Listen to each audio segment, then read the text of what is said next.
రేవూరి ప్రకాష్ రెడ్డి. భరత్ తమ వర్గమని ఏం ఇబ్బందని రేవూరిని ప్రశ్నించారు కొండా సురేఖ.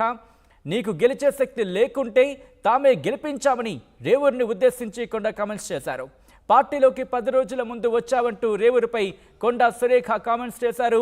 వినకపోతే పరకాలలో వర్గ విభేదాలు కొనసాగుతాయి అని అన్నారు సురేఖ. ఇంతకీ ఆ ఆడియోలో ఎటువంటి అంశాలు ప్రస్తావనకు వచ్చాయి, ముఖ్యంగా ఆ ఆడియో, ఆ లీక్ అయిన ఆడియోలో ఎటువంటి డిస్కషన్ జరిగింది ఇప్పుడు చూద్దాం. హలో ఏం లేదన్న, భరత్ తోటి మీకు ఏమైనా ప్రాబ్లమ్ అన్న? రడం భరత్ తోటి నాకు ప్రాబ్లం ఏరా? ఏం ప్రాబ్లం అన్న? ఇక నేను పర్సనల్ గా మాట్లాడతాను, ఫోన్ లో మాట్లాడతాను. పర్సనల్ గా కాదన్న, ఇప్పుడు ఆయన మా ఆధ్వర్యంలో జాయిన్ అయ్యిండు, నేను ఒక మినిస్టర్ని. ఆయన జాయిన్ అయిన కోపం కాదు అసలు, యాటిట్యూడ్ నాకు నచ్చగానే. యాటిట్యూడ్ అంటే ఇన్ని సంవత్సరాల నుంచి మాకు పని చేస్తా ఉన్నాడు కదన్న, లేని యాటిట్యూడ్ ఇప్పుడు కొత్తగా ఎట్లా? ఇప్పుడు మీరు జాయిన్ చేసుకున్నారు, నేను ఇప్పుడు ఏం మాట్లాడతాను చెప్పు. అంత ముందు నాతో ఒక మాట, మీరు ఈ మాట అని ఉంటే నేను డెఫినెట్ గా మీ దగ్గరికి వచ్చి. ఇప్పుడు నన్ను మేయర్ ని జాయిన్ చేసుకున్నారు కాదన్న, నా దగ్గర మేయర్ ని జాయిన్ చేసుకున్నారు. మేయర్ జాయిన్ అయిన విషయం నాకు తెలియదు కదా. ఇప్పుడు ఆమె మీకు సంబంధం కాదు, నా కాన్స్టిట్యున్సీ ముచ్చడి చెప్తానా? నాకు తెలియకుండా మేయర్ ని జాయిన్ చేసుకున్నారు. ఇప్పుడు నా ఎంబడి నేను తిప్పుకుంటలేనా? కాంగ్రెస్ పార్టీ కోసమే కదా ఆయన తిరిగేది, వేరే దేనికోసమో కాదు కదా.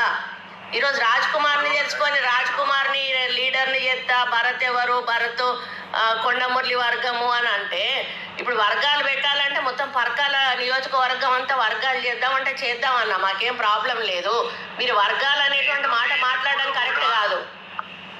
ఒక్కటి ఎప్పుడు కూడా నేను ఎక్కడ కించపరిచి మాట్లాడలేదు అన్న, నేను ఎప్పుడు కించపరిచి మాట్లాడలేదు అన్న. నిన్న కూడా మాట్లాడుతూ నేను కొండమురళి గారి పేరు తీసుకొని అందరూ సహకరించాలని ప్రతి ఒక్కరి పేరు తీసుకొని పర్లేదు. మిమ్మల్ని గెలిపించారు కాబట్టి మీరు తీసుకోవాల్సిందే, తీసుకోకపోతే మీకే పరువు పోతుంది, మీకే ఇబ్బంది అవుతుంది, అది మాకు తెలుసు. ఇప్పుడు భరత్ అనేవాడు, భరత్ కాదన్నా, కాదు ఇది ఇక్కడితో తెగాలన్నా. ఎందుకు అనంటే, మీరు ఒకరిని విడిగా చేసి మా వెంబడి ఉంటాను అనేటువంటి మాట చేసి ఇప్పుడు 30 ఏళ్ళ నుంచి ఉన్నటువంటి అభిమానాన్ని అయితే చంపుకోలేరు కదన్న వాళ్ళు. ఇప్పుడు మీకు పని చేయకపోతే మీరు అడగాలి, మీకు పని చేయ అన్న. సౌజన్యతో సహా వ్యతిరేకించారు. సౌజన్య సొక్కవా అన్న? సౌజన్యం అన్న సొక్కవా? సౌజన్యను ఎంపీపీ చేసింది మేము, ఎంపీపీ కావాల్సింది భరత్. అయినా కూడా ఇచ్చిన మాట కష్టపడారు. ఆవిడను ఎవరు దేకరన్న, కొండమురళి పేరుతోటే ఆమె దేకుతాండ్రు. ఆమె ఇప్పుడు మేము ఉంటే అవిశ్వాసం పెట్టి ఆమెను దింపేటోళ్ళం. అవసరం అయితే ఇప్పటికి కూడా మేము దింపడానికి వెనకాడం. అట్లాంటివి చేస్తే మాత్రం మొహమాటం లేకుండా చెప్తాను అన్న. ఆమె ఎవరన్నా అసలు సౌజన్యాన్ని, ఆమె ఎవరన్నా జనానికి ఎవరు పరిచయం చేసిండ్రు సౌజన్యాన్ని? ఎవరిని? అవసరం లేదన్నా మాకు. ఇప్పుడు మీతో కూర్చొని డిస్కస్ చేయాల్సిన అవసరం లేదు మాకు. ఈ భరత్ అనేటోన్ని అవమానపరచడము అంటే మమ్మల్ని అవమానపరచడము.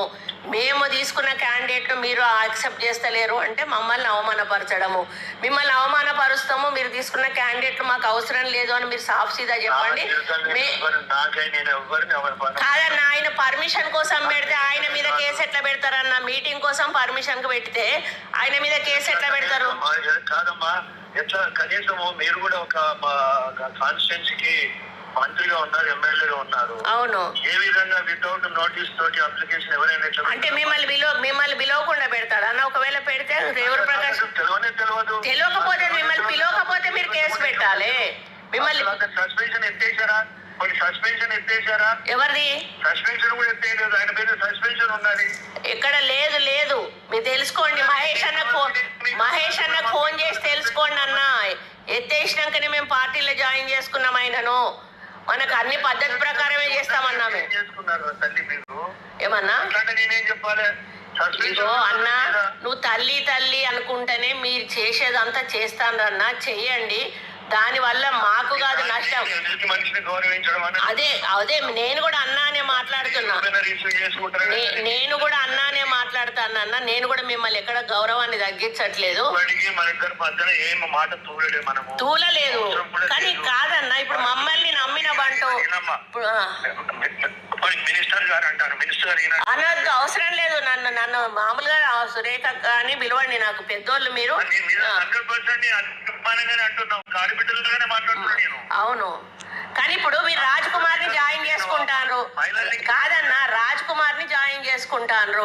రాజ్ కుమార్ పార్టీకి ఎంత నష్టం చేసిండు అనేది మీకు తెలియదా అన్న? మరి పార్టీ నుంచి ఉట్టిగానే మేము పంపించినాం ఆయనను. ఏదైనా మండల నాయకత్వం యాక్సెప్టెన్స్ తోటే చేస్తానరా అని చెయ్యను. ఇప్పుడు ఏ మండలి ఎవరు వాళ్ళు వద్దన్నోళ్ళు ఎవరు ఈయనను? సౌజన్య ఏమైనా కాంగ్రెస్ పార్టీలో పుట్టి పెరిగిందా? ఆమె ఎక్కడెక్కడ ధర్మారెడ్డి గారి దగ్గర పైసలు తీసుకుందో నేను చెప్పానా? అంతటి కుమ్ముక్క అయిపోయి చెప్పాలి నాన్న, చెరువుల కాడ కుంటల కాడ పైసలు తీసుకొని. అవును, మరి అట్లాంటి వాళ్ళు పార్టీలో ఉన్నప్పుడు పార్టీ కోసం 100%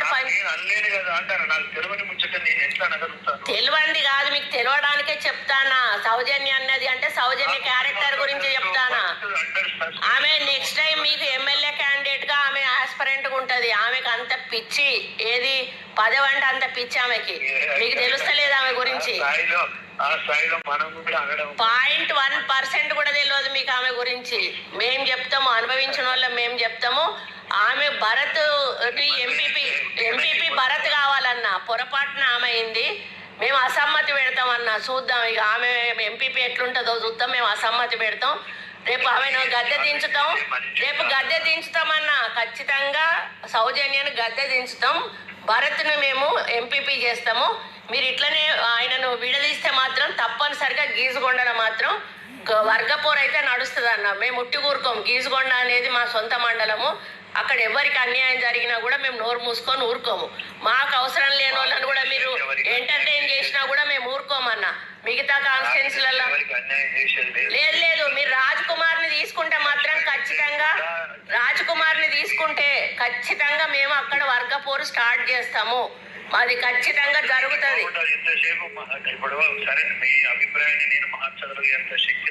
ఎందుకు లేదన్నా? మీరు వద్దనుకుంటే ఇప్పుడు రాజ్ కుమార్ ని డ్రాప్ చేయొచ్చు, తీసుకోవాలనుకుంటే భరత్ను దగ్గరికి తీసుకోవచ్చు. మీకు గెలిచే శక్తే లేదు కాదన్నా. గెలిచే శక్తే లేనప్పుడు గెలిపించినాం కదన్నా. ఇప్పుడు ఈ శక్తి మీకు ఉన్నది కదా. రాజ్ కుమార్ ని వద్దని భరత్ను దగ్గరికి తీసుకునే శక్తి మీకు ఉన్నది కదా. దేవుడు ప్రకాష్ రెడ్డి అంటోడు 10 రోజుల ముందు వచ్చిండు. 100%, 1000%. ఈ రోజు మేము వద్దు అని అంటే కాంగ్రెస్ పార్టీలో మా వాళ్ళు అనేటోళ్ళు మీరు వెళ్ళే మీటింగ్లకు రారు. ఇప్పటికీ కూడా నేను చెప్తా ఉన్నా, అది ప్రతి మండలంలో ప్రతి గ్రామంలో మీరు అనుకుంటారు, ఎమ్మెల్యేగా అనుకుంటారు. ధమ్కి కాదన్నా, మీరు భరత్ను వేరు చేయడం నచ్చదు. ధమ్కి కాదన్నా, ఉన్నమాట చెప్తున్నా. మీరు భరత్ను వేరు చేస్తే మాత్రం ఊరుకోమన్నా. భరత్ను వేరు చేస్తే ఊరుకోము. నేను చెప్పేది వినండి, ధమ్కి కాదు. మీకు వాస్తవాలు చెప్తా ఉన్నాము. ఇట్లా జరిగి అయ్యో బాబు, మీరు పెద్దోళ్ళు, మిమ్మల్ని ధమ్కి ఇచ్చేంత పెద్దదాన్ని నేను కాదు. జరగబోయే వాస్తవాల గురించి నేను చెప్తాను. భరత్ను పక్కకు పెట్టి రాజ్ కుమార్ ని తీసుకుంటే చేస్తా కంపల్సరీ. ఇప్పుడు మా మనుషులకు అవమానం జరిగినప్పుడు మేము నోరు మూసుకొని కూర్చోం కదన్నా. ఇప్పుడు 30 ఏళ్ల నుంచి వాళ్ళు మాకు ఊడిగం చేసిండ్రు. 30 ఏళ్ల నుంచి ఊడిగం చేసిండ్రు మాకు. ధమ్కి అన్నా, ఉన్నమాట చెప్తానా నేను. ఆ సౌజన్య అనేది ఎవతన్నా, అది రంగులు మార్చే ఊసరవెల్లి. అదొక ఊసరవెల్లి. వెంకటరామరెడ్డి గారు ఒక ఊసరవెల్లి, సౌజన్య ఒక ఊసరవెల్లి. వాళ్ళని మీరు సంకర పెట్టుకొని తిరుగుతా ఉన్నారు. ఎవరైతే పార్టీకి నేను ధమ్కి కాదు, జరుగుతుంది. వాస్తవాలు చెప్తున్నా. మేం చూసినామన్నా. మేము ఇంకా పెద్ద పెద్ద రాజకీయాలు చూసినాం. మేము కేసులు పెట్టించుకున్నాం, జైల్లోకి పోయినాం. దయాకర్ రావు అటువంటి వాడికే మేము భయపడలేదు. మాకు అవసరం లేదన్నా. ఎందుకు నాకు గౌరవమే అన్నా. మీరు భరత్ను గౌరవిస్తే చాలు, నాకు ఇంకేం అవసరం. నాకు ధమ్కి ఇవ్వడం కరెక్ట్ కాదు. నేను అది కాదు, మీరు భరత్ గురించి చెప్పిన, భరత్ను తీసుకోకపోతే అది జరుగుతుంది అని చెప్పిన. భరత్ను ఎందుకు తీసుకుంటలేరు అని అడుగుతున్నా, రాజ్ కుమార్ని ఎందుకు తీసుకుంటున్నారు అని అడుగుతున్నా. అరే అది మా మండలం, సొంత మండలం, అది మా సొంత మండలంలో. మళ్ళీ మీకు పంపిస్తాను. ఏ డైరెక్షన్ లో మాట్లాడుతున్నారో మీరే ఆలోచించుకోండి. రికార్డ్ చేసుకుంటున్నారు కదా, చేసుకోండి, నాకేం ప్రాబ్లం లేదు. మీరే డైరెక్షన్ లో మాట్లాడుతున్నారు. నాకేం ప్రాబ్లం లేదన్నా, మొత్తం మీకు పంపిస్తాను. రికార్డ్ చేయండి. నేనేం మాట్లాడలే, నేను అన్ని కూడా ఒళ్ళు దగ్గర పెట్టుకునే మాట్లాడతాను, మైండ్ దగ్గర పెట్టుకునే మాట్లాడతాను. రాజ్ కుమార్ని ఎంటర్టైన్ చేయొద్దు, భరత్ను మీరు కలుపుకోండి, పార్టీకి అక్కడ మేలు జరుగుతుంది అని చెప్తున్నా నేను. భరత్ రాజ్ కుమార్ వల్ల పార్టీ నష్టపోయింది, అక్కడ భరత్ వల్ల పార్టీ పైకొచ్చింది. ఈమెతోటి మొత్తం అవినీతి జరిగింది. వెంకట్రామరెడ్డి గారు దొంగ, వెంకట్రామరెడ్డి గారు ధర్మారెడ్డి గారు తొత్తువాడు, వాడి దగ్గర పైసలు తీసుకొని బతుకుతాడు వీడు. వీడు దొంగ, వీనికి కూడా ఇచ్చిండ్రు ఇవాళ. మినిస్టర్ గారు ఒక్క సెకండ్ దయచేసి నా మాట్లాడండి. నేను ఫోన్ పెట్టేయడం అనేది నాకు సంస్కారం అనిపిస్తలేదు, బాగా అనిపిస్తలేదు. దయచేసి అర్థం చేసుకోండి. మీరు చెప్పిన నేను విన్నాను. మీరు ఏం చేయదలుచుకున్నా నేనేం అడ్డుబయటను కూడా కాదు, మీ ఇష్టం మీరు ఏం చేసుకుంటారో. రాజ్